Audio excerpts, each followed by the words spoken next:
found in 1 Kings chapter 3 about two women bringing their custody case before Solomon has traditionally been interpreted to highlight the wisdom of Solomon and to also illustrate the depth of a mother's love for her child.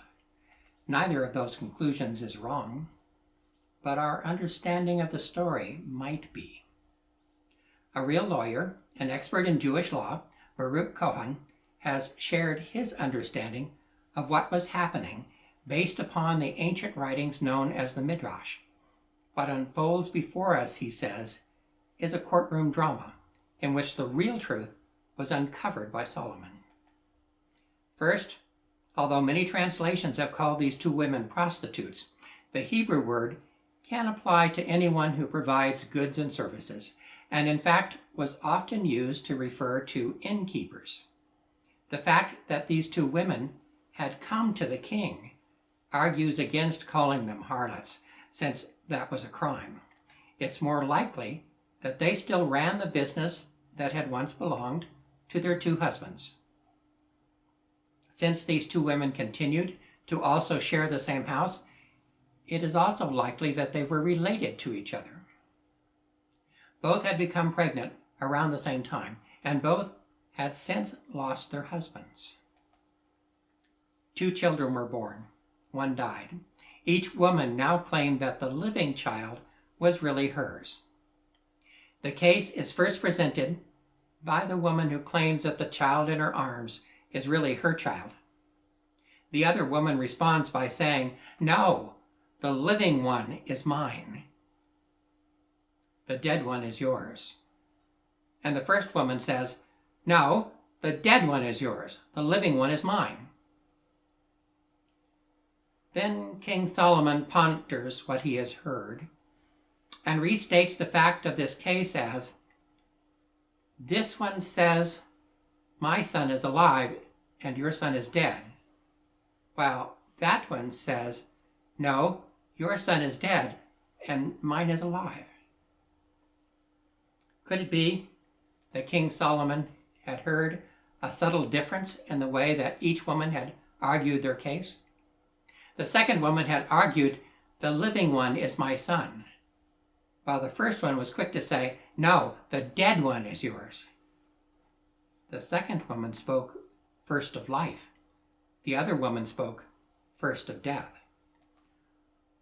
Why then was it so important to the first woman that the child of the second woman must be the one that is dead? The answer may be in their relationship to each other and in Jewish law. Baruch Cohen maintains that this case becomes easier to understand if the woman holding the child is the daughter-in-law of the woman that is claiming that it is hers. If that is the case, you see, a Jewish law applies that says, if there are brothers and one of them dies without children, the wife of the deceased man may not marry out to another man. Her brother-in-law, her deceased husband's brother, must marry her. If then the son of the daughter-in-law had died within 30 days after birth, she would now be obligated to marry the brother of her deceased husband. If, however, her child is still alive, then the property is hers, and she is free to marry whomever she wishes. This then could be part of her motive to kidnap the child of the other woman and claim him to be her own.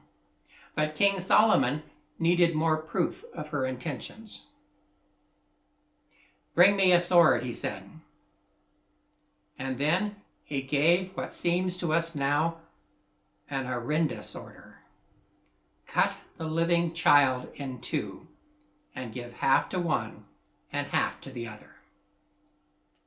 If this case had involved land or property of some kind, then that would have been the correct way to resolve this case, based upon an inability to establish lawful ownership. Half would be given to the one and half to the other. But to suggest that this should be done to a child is beyond awful. One hopes that this was just a ruse to help establish the truth. The other woman here, presumed now to be the mother-in-law, cried out, "Please, my lord, give her the living baby. Don't kill him." While the first woman, presumed to be the daughter-in-law, cruelly says, "Neither I nor you shall have him. Cut him in two." Good Lord, why on earth would the daughter-in-law say such a thing? Well, under Jewish law, if the living child is actually the son of her mother-in-law, then he is also the brother of her daughter-in-law's late husband. As such, the law applies. And because the child is underage, the daughter-in-law would not be free to remarry until the child turned 13, and can then legally refuse her as his wife. If, however, say both children were dead, then all of her problems would still be solved, and she would still be free to remarry. The mother-in-law, on the other hand, had only one real concern, and quickly acted to protect the life of her son, clearly demonstrating that the child was hers. Thus, Solomon revealed to everyone the truth, which I think he had already suspected. Give the living baby to the one who had said, "The living one is my son. Do not kill him." She is his mother. He knew this because she was unwilling to see the child harmed. The daughter-in-law, however, who had said, "Cut him in two," surely was not fit to be anyone's mother. She had in essence confessed to something even worse than her crime and her lies. She had admitted that she had no compassion and no love to give to this child. Admittedly, there are a lot of ifs in this interpretation, but it does finally explain her motive and her strange response to the idea of killing the child. The child was not hers, and the child was in the way. In one way, nothing is changed by this interpretation. The wisdom of Solomon is still demonstrated, and a mother's love still provides all the proof that Solomon or anyone else needs to establish rightful custody for the child. We do not really know the rest of the story, but we assume that the daughter-in-law remained a widow for at least the next 13 years. So, apart from being a fascinating courtroom drama, is there anything else we might gain from reading this story? Well, in a horrifying way, it does point out the vulnerability of children and the awful way that children have sometimes been pawns and victims in our adult struggles. A divorce can be devastating to the welfare of a child. Worse yet, in that situation, sometimes we as adults make poor decisions that are cruel and do nothing to protect the child from harm. One of the organizations that our church supports each year is called New Mexico Kids Matter. It was formerly called Albuquerque CASA. They protect children as court-appointed special advocates. They believe that every child deserves to have a dedicated advocate, speaking up for the best interest of the child in court, at school, or anywhere else in our community, especially if that child is being abused or neglected. If one of these special advocates had been there in Solomon's court, you can be sure they would have had something to say to Solomon for threatening the life of a child, the welfare of a child, and they would have been very right to do so. It is our privilege at Bernalillo United Methodist Church to have one such special advocate as a member of our congregation. A number of other organizations are advocating on behalf of children who have been taken from their parents during illegal border crossings. While adults continue to argue about policy, these children have suffered both physical and emotional harm as a result of how they have been treated. The American Academy of Pediatrics has clearly documented the consequences that this has had on these children. To keep a child in one of these centers, so they say, is cruel and unusual punishment. They remain focused solely on the welfare of the children. In this way, and in so many others, there are people who are trying to make sure that children matter, and I applaud their efforts. The welfare of children is something Jesus talked about too.